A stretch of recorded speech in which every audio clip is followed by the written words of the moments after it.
आप देख रहे हैं फ्री जनरल मीडिया नेटवर्क।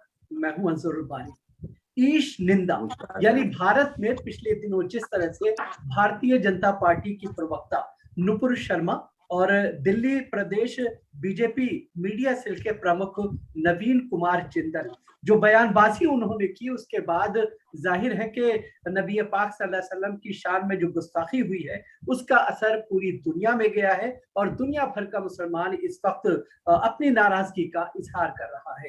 हालांकि भारत में इस चीज को लेकर के पहले से तमाम लोग अपनी नाराजगियां जता रहे थे, हुकूमत से मुतालबा कर रहे थे कि फौरन इनके खिलाफ एक्शन लिया जाए। लेकिन उस वक्त हुकूमत शायद सो रही थी या फिर अपने कानों को उसने बंद कर रखा था, आंखों को बंद कर रखा था। यही वजह है कि तकरीबन 10-11 दिन गुजर जाने के बावजूद किसी तरह का कोई एक्शन नहीं हुआ। एक्शन तब हुआ जब गल्फ से ये खबरें आने लगी और 3 दिवसीय दौरे पर जब देश के उपराष्ट्रपति यानी वेंकैया नायडू साहब जब कतर जा रहे थे, तो उस वक्त उनका वो सरकारी दौरा था। उस वक्त रास्ते में उन्हें फ्लाइट में बताया जाता है कि आपके एजाज में जो बैंक्वेट है वो फिलहाल कैंसिल कर दिया गया है। और उसके साथ साथ इसी के बाद जो है पूरे गल्फ से इस तरह की खबरें आनी शुरू हुई कि मुसलमानों में बहुत ज्यादा नाराजगी है।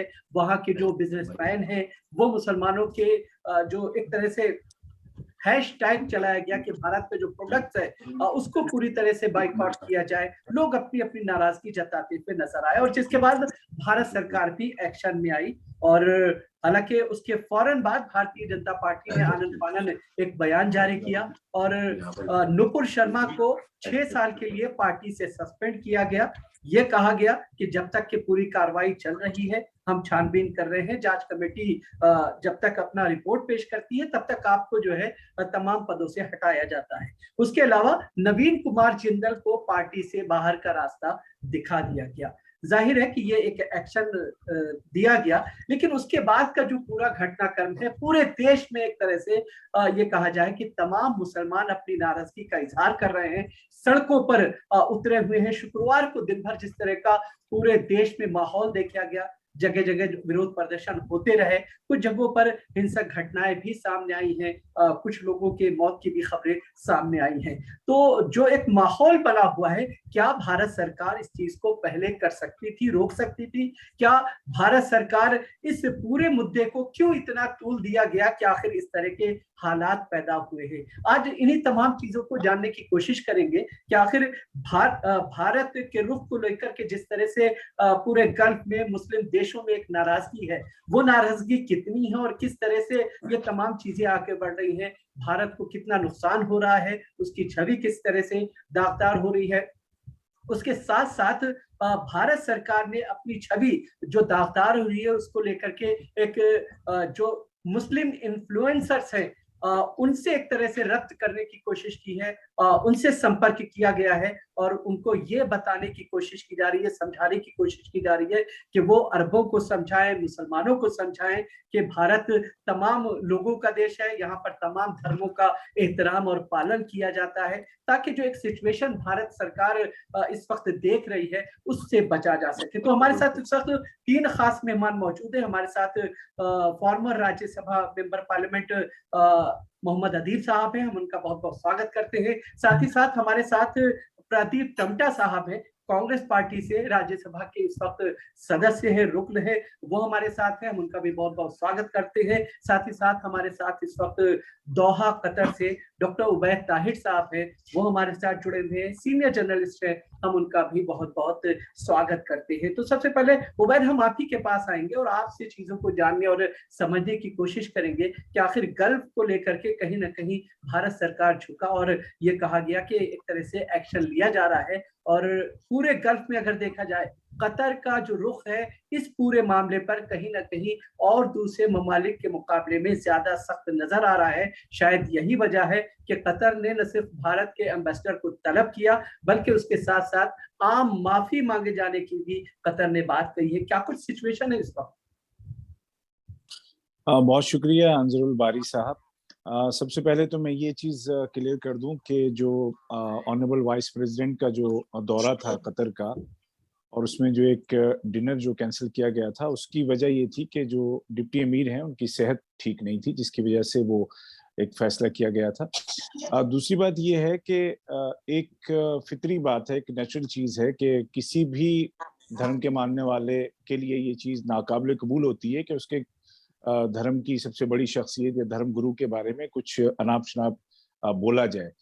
तो यहाँ ये बात हम तो जानते हैं कि भारत में मुख्तलिफ सतह के लोग, मुख्तलिफ सतह के लीडर्स पहले भी इस तरह के बयानात देते रहे हैं, लेकिन इस बार चूंकि एक रूलिंग पार्टी के नेशनल स्पोक्स पर्सन की जानिब से इस तरह की बात देखी गई तो उस पर फौरी रिएक्शन हुआ। और न सिर्फ कतर में बल्कि पूरी गल्फ कंट्रीज और गल्फ कंट्रीज से बाहर, बल्कि अरब कंट्रीज से बाहर भी जो नॉन अरब हैं, जैसे कि इंडोनेशिया है या मालदीव्स है या अफगानिस्तान है या पाकिस्तान है या और दूसरे और भी मुल्क हैं, सब जगह से इस पर आपत्ति जताई गई और इस पर अपने दुख का इजहार किया गया। यहाँ कतर में जो सूरत हाल है, यहाँ की जो कुल आबादी है वो तकरीबन 2.7 मिलियन है, यानी कि 27 लाख के करीब। उनमें से तकरीबन 7.25 लाख हिंदुस्तान के बाशिंदे हैं, यानी कि सबसे बड़ी जो यहाँ पर कम्युनिटी है वो भारत की है। और जो ओवरऑल जो रेमिटेंसेस जो पूरी दुनिया से भारत को हर साल आते हैं वो तकरीबन 80 बिलियन है। उन 80 में से तकरीबन जो हाफ है वो गल्फ से जाता है और उसमें से अराउंड 6.5 to 7 बिलियन कतर से जाता है, जो कि अवाम की सतह की मैं बात कर रहा हूँ, गवर्नमेंट के जो आपस में जो ट्रेड है उसकी बात नहीं कर रहा। वो तकरीबन 15 बिलियन 2021 में रिकॉर्ड किया गया था। तो जो इकोनॉमिक पहलू है इन दोनों मुल्कों के दरमियान जो रिश्तों का, वो बड़ा मजबूत है और बड़ा तारीखी है। इन्हें अभी कुछ महीनों के बाद ही कतर और भारत अपने जो डिप्लोमेटिक टाइज हैं उनके 50 साल अभी मनाने वाले हैं। तो बहुत पुराना, बहुत गहरा रिश्ता है। और जब रिश्ता गहरा होता है तो फिर ऐसे में हर दोस्त को ये उम्मीद होती है कि दूसरा दोस्त उसकी भावनाओं का आदर करेगा, एहतराम करेगा और उसकी किसी कोई ऐसी बात नहीं करेगा जिससे कि उन रिश्तों को ठेस पहुंचे। और यही कतर का स्टैंड है कि ऐसी बात की जानी चाहिए कि जिससे ये ताल्लुकात मुल्कों के दरमियान भी मजबूत हों और नेशंस के दरमियान भी मजबूत हों। ऐसी कोई बात ना की जाए कि जिससे ताल्लुकात खराब हों। और तो उसके बाद जैसे कि जो भारत सरकार ये कह रही है कि हमने एक्शन ले लिया है, तो क्या कतर की सरकार इस बात को लेकर के संतुष्ट है, मुतमईन है? देखें, अभी जो डिप्लोमेटिक चैनल्स हैं उनमें उनके आपस में क्या उनकी बातचीत हो रही है वो तो उस पर तो मैं कोई तबसरा नहीं कर सकता। लेकिन अवामी सतह पर सिर्फ कतर में ही नहीं बल्कि पूरी जो इस्लामिक दुनिया है जिसको कि गल्फ लीड कर रहा है, और अगर आप सोशल मीडिया पे आप देखें जो ट्रेंड्स हैं जो अरबिक में, जिसमें के एक ट्रेंड की मैं बात करूं तकरीबन उसमें 1.5 मिलियन तक ट्वीट्स, यानी कि 12 लाख से ऊपर हो चुकी हैं। और एक जो सिर्फ एक जुमे के लिए एक ट्रेंड चलाया गया था उसमें भी लाखों में ट्वीट्स हैं और वो पूरी दुनिया से हो रही हैं, पूरे अरब देशों से हो रही हैं। और उनका मुतालबा ये है, अवामी सतह की मैं बात कर रहा हूँ, पब्लिक का, कि जो लोग भी ऐसा करते हैं चाहे वो किसी भी मजहब के मानने वाले हों, जो भी ऐसे लोग हैं उनके खिलाफ कानूनी कार्रवाई होनी चाहिए। और इसमें कोई डिस्क्रिमिनेशन नहीं होना चाहिए कि अगर फलां मजहब का है तो उसको छोड़ दिया जाए, दूसरे मजहब का कोई कमजोर तबका है तो उस पर जो है सारी धाराएं लगा दी जाएं और फौरन उस पे। तो ये अवामी सतह पर ये रद्द-ए-अमल मौजूद है। एक बात मैं क्लियर करना चाहूंगा अंजर साहब और हमारे जो इंतहाई मौजूद मेहमान हैं मोहम्मद अदीब साहब और मोहतरम प्रदीप टामटा साहब, एक बात ये क्लियर करना चाहूंगा कि ये जो इस तरह की एक जो काउंटर जो ट्रेंड चलाए जा रहे हैं कि जिससे ये लगता है कि कतर का बाइकआउट किया जाए और कतर एयरवेज का बाइकआउट किया जाए और इस तरह की चीजें, ये इस गलतफहमी में ये चीजें की जा रही हैं कि कतर वाले या अरब देश या खाड़ी के देश जो हैं वो भारत का पीपल टू पीपल सतह पर बाइकआउट कर रहे हैं या उनके सामान का बाइकआउट कर रहे हैं। ऐसा हरगिज नहीं है, ऐसा बिल्कुल भी नहीं है। नहीं, तो आप ये कहना चाहते हैं कि जो गल्फ में जिस तरह से एक ये खबरें सामने आई कि गल्फ में भारत का जो प्रोडक्ट्स है पूरी तरह से बैन किया जा रहा है, उसका बाइकआउट किया जा रहा है, सरकारी सतह पर इसमें कोई सच्चाई नहीं है? बिल्कुल सच्चाई नहीं है और ये बिल्कुल बेबुनियाद और गलत बात है। और ये सिर्फ जो है वो सिंपैथी हासिल करने के लिए इस तरह के ट्रेंड चलाए जा रहे हैं। यहाँ कतर में और पूरे गल्फ में कहीं पर भी देखिए, मैंने आपको एक हल्का सा एक, क्योंकि अगर मेरे जो मौजूद मेहमान हैं दूसरे आपके, वो और बात इस पे रोशनी डालेंगे, लेकिन मैं सिर्फ इतना कहना चाह रहा हूँ कि कुछ इंडिविजुअल इस तरह के रिएक्शन जरूर आए सोशल मीडिया पे भी, और कुछ जो ऐसे ताजिर, कुछ ऐसे बिजनेसमैन अरब के जिन्होंने अपनी दुकानों से एक अपना प्रोटेस्ट रजिस्टर करने के लिए कुछ भारतीय प्रोडक्ट्स को एक आध दिन के लिए उन्होंने रोका, और वो सिर्फ ये दिखाना चाह रहे थे कि ऐसा नहीं होना चाहिए। लेकिन सरकारी सतह पे ऐसा बिल्कुल भी नहीं है। ना किसी को नौकरी से निकाला जा रहा है, ना किसी सामान का बाइकआउट किया जा रहा है, ना पीपल टू पीपल जो कांटेक्ट जो डेली लाइफ में होता है उसमें किसी तरह का कोई भेदभाव बढ़ता जा रहा है। बल्कि मैं आपको एक दिलचस्प बात बताऊं कि जो जिस ट्रेंड में ये कहा गया था कि भाई जो अरबी का ट्रेंड है कि नबी सल्लल्लाहु अलैहि वसल्लम पर कोई बात बर्दाश्त नहीं की जाएगी, उसमें जब कुछ जो सोशल मीडिया यूजर्स हैं उनका ये मुतालबा था कि भारत का बाइकआउट किया जाए या भारतीय लोग जो गल्फ में उनको यहाँ से निकाल दिया जाए वगैरह वगैरह, तो वहीं पर अरब आके उनको जवाब दे रहे थे कि ऐसा नहीं है, ये हमारे मजहब के भी खिलाफ है कि एक बंदा जिसने कोई गुनाह नहीं किया उसकी सजा आप उसको दें कि मतलब गुनाह किसी और ने किया और सजा आप किसी और को दे रहे हैं। इसकी इजाजत इस्लाम भी नहीं देता है, इसकी इजाजत अरब जो ट्रेडिशंस और रिवायात हैं वो भी नहीं देती हैं। ये चीजें डॉक्यूमेंटेड हैं और आप अगर खुद वो ट्रेंड्स देखें तो उसमें आपको मिल जाएंगी। यानी कि अरब खुद इस चीज का दिफा कर रहे हैं कि एक बंदा जो बेचारा यहाँ पे कुछ अपना रिस्क कमाने आया है, रोटी कमाने आया है, घर बार चला रहा है, उसको किस बात की सजा दी जाए। तो ऐसा हरगिज भी नहीं है। बिल्कुल। जाहिर है कि बड़े तफसील से आपने बताया कि ये तमाम चीजें किस तरह से आगे बढ़ रही हैं, और ये एक बड़ी अच्छी चीज है कि अगर पूरे गल्फ में इस तरह का माहौल है, जिस तरह का एक मैसेज देने की अदीब साहब ये कोशिश की जा रही है कि गल्फ में जो अरब ट्रेडर्स हैं या फिर सरकारी तौर पर जो भारत के प्रोडक्ट्स के बाइकआउट की बात हो रही है या फिर उनके नौकरियों से निकाले जाने की बात हो रही है, जाहिर है कि इस चीज को लेकर के बहुत ज्यादा चिंता का माहौल देश में भी है। अदीब साहब, इस पूरी चीज को किस तरह से देखा जाना चाहिए, क्योंकि शुक्रवार को जिस बड़े पैमाने पर विरोध प्रदर्शन पूरे देश में हुए और देखने को मिले हैं, ये एक जाहिर है कि एक चिंता का विषय है। बारी साहब, ये जो इंसिडेंट है इस लड़की का, ये प्लान के तहत हुआ है, और इसलिए हुआ है कि जब से ये सरकार आई उनका एक एजेंडा था। 2014 का मैनिफेस्टो पढ़ लीजिए, उसमें साफ साफ लिखा हुआ है, 19 में भी साफ साफ लिखा है कि हम हिंदू राष्ट्र बनाएंगे।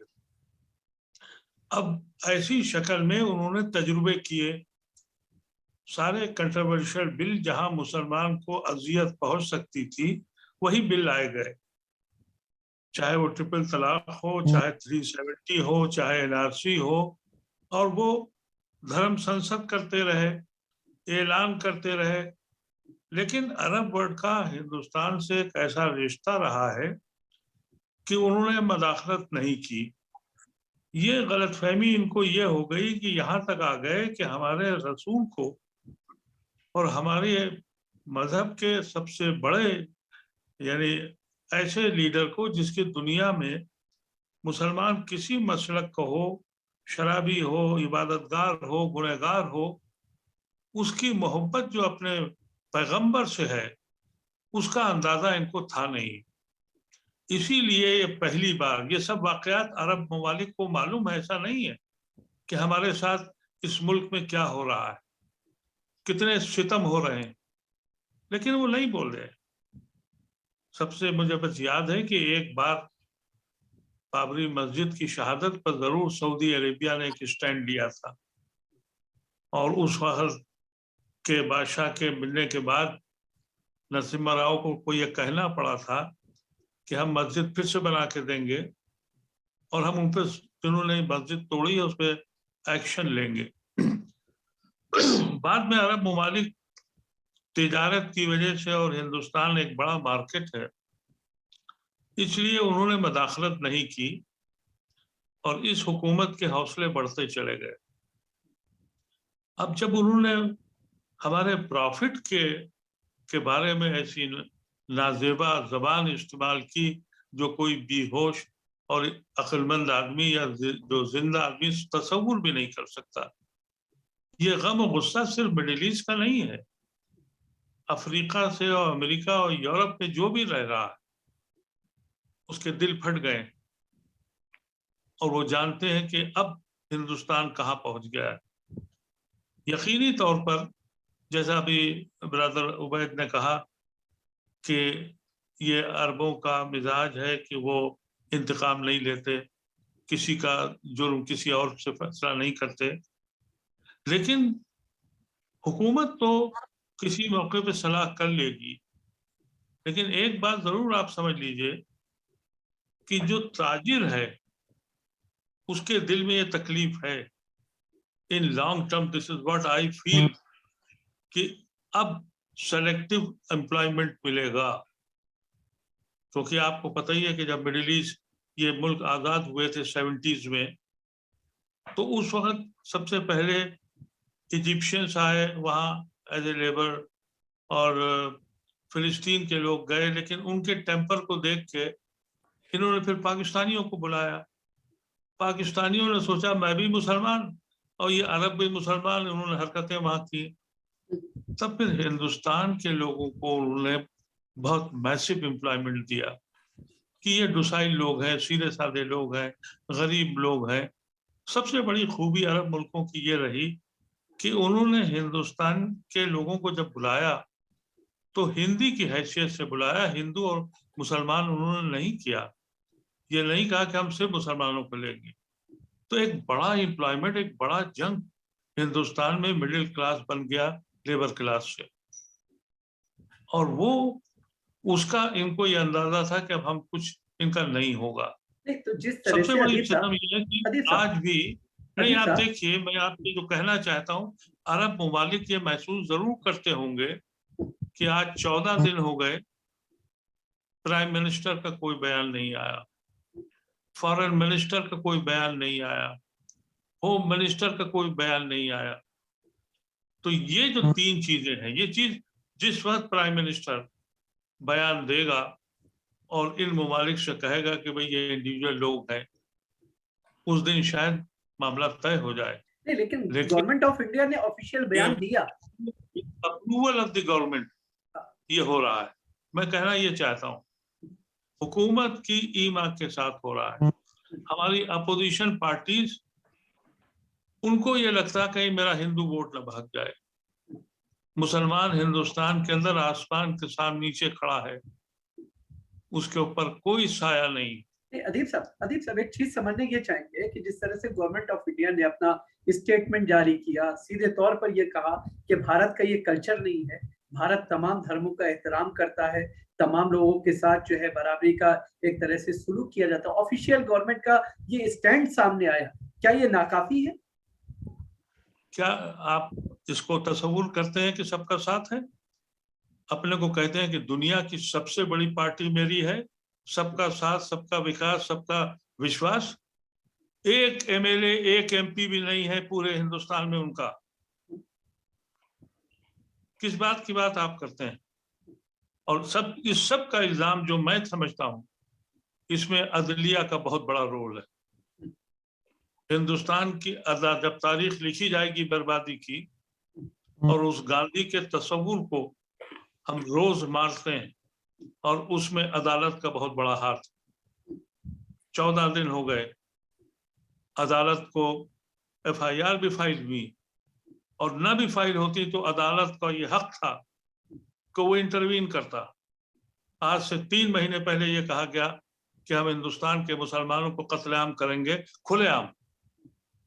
कोई पकड़ा गया? कोई किसी के सजा हुई? ये जो आप देख रहे हैं, जो अब हंगामे खड़े हो रहे हैं, मुसलमान सब कुछ बर्दाश्त करेगा, लेकिन अपने प्रॉफिट और उसके खानदान पर, वो किसी मसलक का हो, वो किसी सोच का हो, वो बर्दाश्त नहीं करेगा। तो जो मुझे डर लगता है, बिल्कुल मुसलमान अगर ये इसी तरह के, देखिए, अगर इसी तरह के हंगामे हुए तो बड़ी चालाकी से हिंदुस्तान की हुकूमत इस इशू को डाइवर्ट करेगी। और कहेगी कि या तो पाकिस्तान कर रहा है, OIC कर रहा है, और हिंदुस्तान के दुश्मनों से ये मिले हुए हैं, ये सब होगा।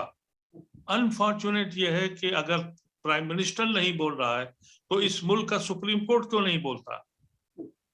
आप जानते हैं कि जज की हैसियत क्या है। जज जमीन पर अल्लाह का नुमाइंदा होता है, मुंसिफ होता है, इंसाफ करने वाला होता है।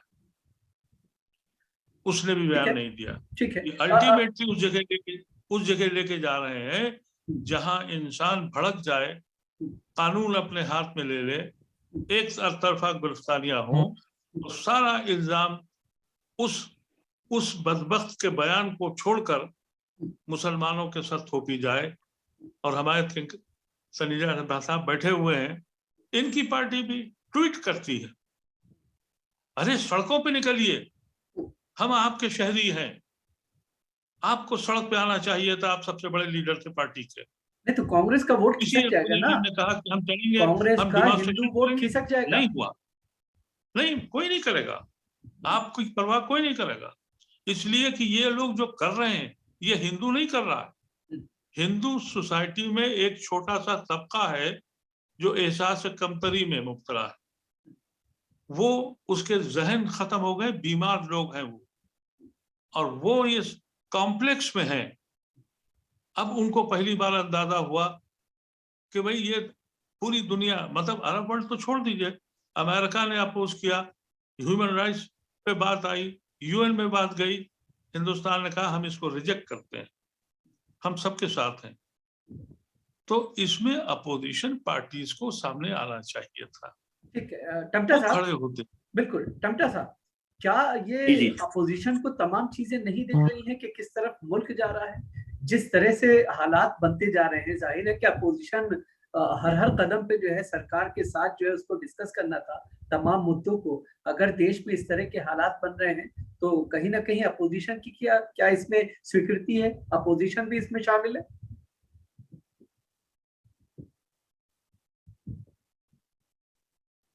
टमटा साहब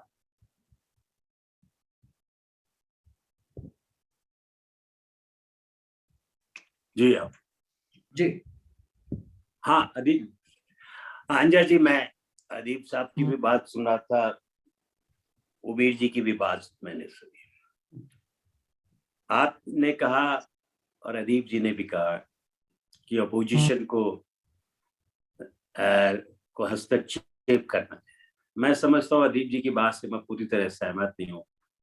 अपोजिशन ने पहले ही दिन से जब ये आई इस पर क्या कहता है हस्तक्षेप किया। भारत सरकार का बयान आया, मैं अदीब जी को उस बात से भी सहमत हूँ कि भारत सरकार के बयान आपने जिसको कोट भी किया कि हमारा देश, हमारा संविधान सबको साथ ले चलने का है, किसी भी मजहब को कम करने का नहीं है। ये जो लोगों ने की घटना घटी है, जिन्हें ये बयान दिए, ये फ्रिंज एलिमेंट है।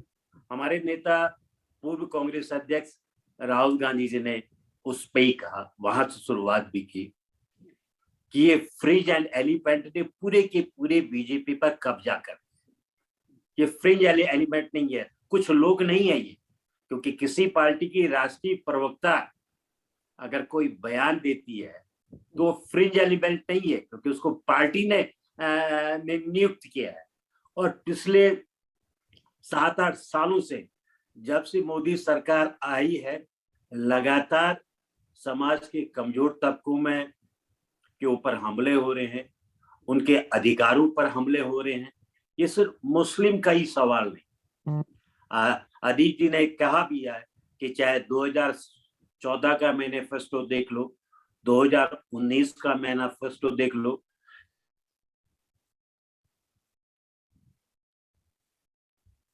जी, चाहे राष्ट्रीय स्वयंसेवक संघ भागत है कि भारत को हिंदू राष्ट्र बना।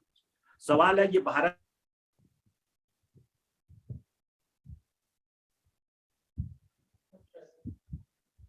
को हिंदू राष्ट्र बना करके, ये जो संविधान ने जो सबको बराबर अपने धर्म पर आचरण करने का अधिकार दिया, और जो हिंदू राष्ट्र का कॉन्सेप्ट ये लेके आ रहे हैं, ये हिंदू के बड़े वर्ग, एक छोटे से तबके क्यों नहीं, बहुसंख्यक लोगों को, वो फिर वो तमाम जो भारतीय संविधान ने उनको समता के, संरक्षण के अधिकार दिए थे, आज भारत का बहुसंख्यक दलित वर्ग, माइनॉरिटी, ये ओबीसी के तबके जो शासन में दिखते हैं, जो समाज में दिखते हैं, जो शिक्षण संस्थाओं में दिखते हैं, ये सबसे उनको क्या कहते हैं, फिर वंचित करना चाहते हैं। तो हिंदू राष्ट्र का जो कॉन्सेप्ट है वो सिर्फ मुस्लिम लोग अपने ही खिलाफ न समझे, ये भारतीय समाज के अधिकार तो क्या वजह है कि ये और दूसरे लोग बोल नहीं रहे हैं?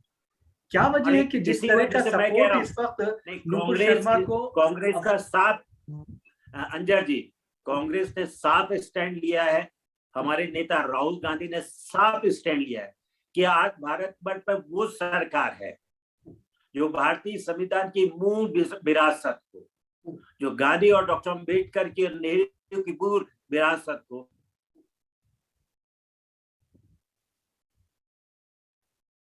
ये देश सबका है, ये देश उसके खिलाफ खड़ी होके के काम कर रही है। और यही कारण है। नहीं, लेकिन टमटा साहब एक चीज ये समझना चाहेंगे, जिस तरफ इशारा किया उबैद ताहिर साहब ने, उनका साफ तौर पे ये कहना था आज कि भारत, अभी मैं भी कहा कि देश नफरत वर्ग से पूरे देश की यात्रा पर जा रही है। सवाल ये है अजय जी, एक बात सुनिए, सवाल है जो भारत सरकार का बयान है वो पर्याप्त इसलिए नहीं है क्योंकि 7 दिनों तक, 10 दिनों तक जब उस बयान की पूरे देश में एक सख्त निंदा की गई थी, देश के हर लोग ने, हर सामाजिक दल ने, हर राजनीतिक दल ने उसकी निंदा की थी, नौजवानों ने निंदा की, हर मजहब के लोगों ने निंदा की थी, भारत सरकार खामोश रही। आपने सुना नहीं उस पर ध्यान नहीं दिया। जब बाहर से आवाज उठी, जब हमारे उपराष्ट्रपति कतर में होते हुए हमारे एम्बेसडर को बुलाया गया, तब इनको लगा कि अब ये कुछ मामला बिगड़ गया। उसके बाद भारत सरकार के सरकारी प्रवक्ता का बनाया बयान बात सही है कि देश के प्रधानमंत्री हर वक्त मन की बात कहते रहते।